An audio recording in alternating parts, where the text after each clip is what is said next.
ನೋಡಿ, ಇಂಥ ಗಣಿತಗಳನ್ನು ವಿಚಾರ ಮಾಡೋದಿರ್ತಾವೆ.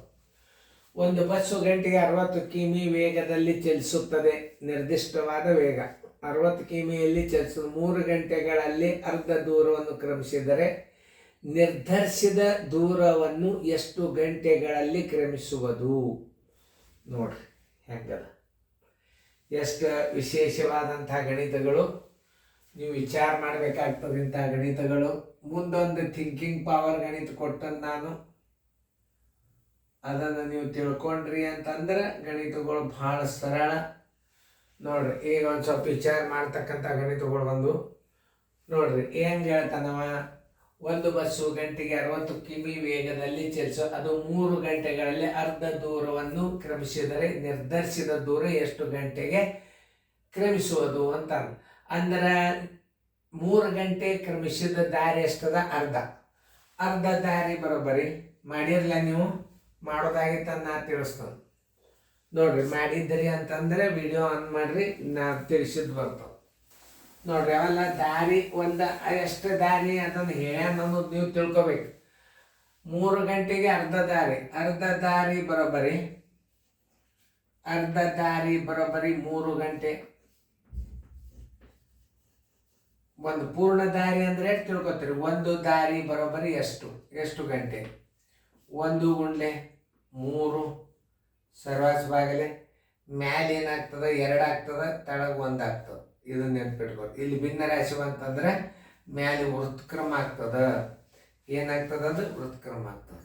3 1 3 3 2 6 ಗಂಟೆ. ಆ ದಾರಿ ಎಷ್ಟು ಗಂಟೆದಾಗ ಹೋಗ್ತದೆ? 6 ಗಂಟೆದಾಗ ಹೋಗ್ತದೆ. ಮುಂದೊಂದು ಗಣಿತ ಕೊಡ್ತದೆ, ಮಾಡ್ರಿ ನೋಡೋಣ. 6 ಗಂಟೆ ಉತ್ತರ ಸಂಖ್ಯೆ ಸಿ. ಯಾವುದೇ ಇರಲಿ, ಭಿನ್ನ ರಾಶಿ ಬಂತು. ಅರ್ಧ ದೂರ ಅಂದ್ರೆ 1/2 ಅಂಶ ಅಂತ ತಿಳ್ಕೊಬೇಕಾದ್ರೆ 1/2 ಅಂಶ ದಾರಿ ಬರೋಬ್ಬರಿ 3 ಗಂಟೆ. ಒಂದು ದಾರಿ ಬರೋಬ್ಬರಿ ಎಷ್ಟು ಗಂಟೆ? ಇದೇ ಮಾದರಿನೇ ನಾನು ಯಾರು ಶಾಣ್ಯರಿದ್ರೆ ಮುಂದಿನವ್ರು ಮಾಡ್ರಿ. ಒಂದು ಬಸ್ಸು ಗಂಟೆಗೆ 80 ಕಿಮಿ ವೇಗದಲ್ಲಿ ಚಲಿಸುತ್ತದೆ. ಅದು 3 ಗಂಟೆಗಳಲ್ಲಿ 3/4 ಅಂಶ ದೂರವನ್ನು ಕ್ರಮಿಸಿದರೆ ನಿರ್ಧರಿಸಿದ ಆ ದಾರಿಯ ದೂರ ಎಷ್ಟು? ನಿರ್ಧರಿಸಿದ ಆ ದಾರಿಯ ದೂರ ಎಷ್ಟು? ಸರಿಯಾಗಿ ಅರ್ಥ ಮಾಡ್ಕೊಂಡ್ರಿ ಅಂದ್ರೆ ನಿಮಗೆ ತಿಳಿತದ.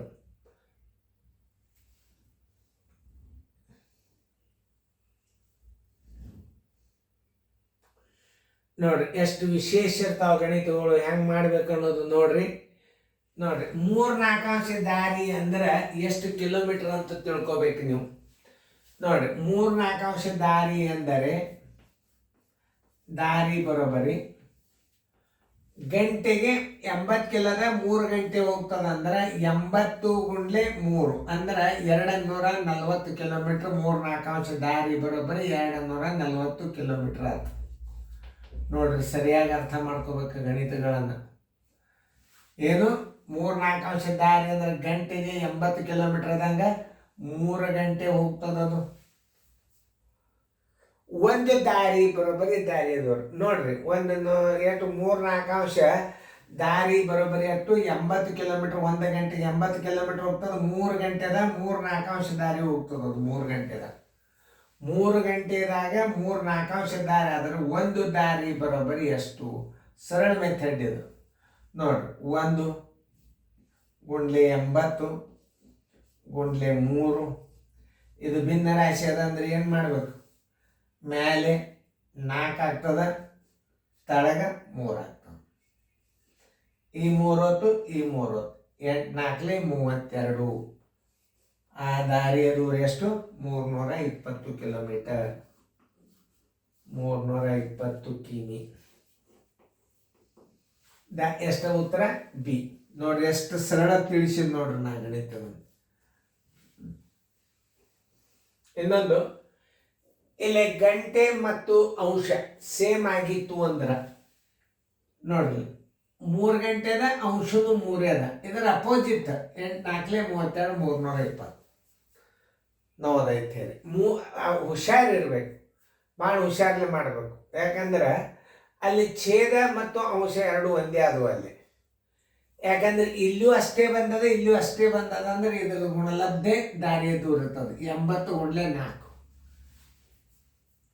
ಮಾಡಿ ಹಂಗೆ ಬಂದಾಗ ನೀವು ಮಾಡಿ ನೋಡ್ರಿ. ಏನು 3-4 ಅಂಶ ದಾರಿ ಬರೋಬ್ಬರಿ ಎಷ್ಟು? 1 ಗಂಟೆಗೆ 80 ಕಿಲೋಮೀಟರ್ದಂಗೆ 3 ಗಂಟೆ ಹೋಗ್ತದೆ ಅಂದರೆ 240 ಕಿಮಿ ಆಯ್ತು. 3-4 ಅಂಶ ದಾರಿ ಬರೋಬ್ಬರಿ 240 ಕಿಮಿ ಆದರೆ ಒಂದು ದಾರಿ ಬರೋಬ್ಬರಿ ಎಷ್ಟು? ಎರಡನೇ ರೀತಿಯೂ ಮಾಡ್ಬೋದು ನೀವು ನೋಡ್ರಲ್ಲೇ. 3-4 ಅಂಶ ದಾರಿ ಬರೋಬ್ಬರಿ 3-4 ಅಂಶ ದಾರಿ ಈಸ್ ಈಕ್ವಲ್ ಟು 240 ಕಿಮಿ. ಒಂದು ದಾರಿ ಬರೋಬ್ಬರಿ ಎಷ್ಟು? ನೀವು ಈ ರೀತಿಯೂ ಮಾಡ್ಬೋದು. ಯಾಕಂದರೆ 83 ಗಂಟೆದಲ್ಲಿ ಕ್ರಮಿಸಿದ ದೂರ ಏನದ? 3-4 ಅಂಶ ದಾರಿ. ಆಮೇಲೆ 1 ಗುಂಡ್ಲೆ 240 ಡಿವೈಡೆಡ್ ಬೈ ಮ್ಯಾಲೆ ಏನಾಗ್ತದೆ? 4 ಆಗ್ತದೆ, ತಳಗೆ 3 ಆಗ್ತದೆ.